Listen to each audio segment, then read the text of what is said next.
digital tester printer. What's new about this one is it has an option of getting a barcode scanner, so that a lot of the battery manufacturers today want to make sure that the battery that you're saying is bad is actually attached to this particular barcode.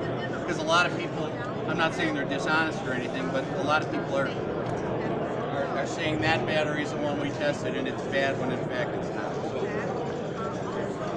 Carbon pile load testing, what's new is, or what's old is new again.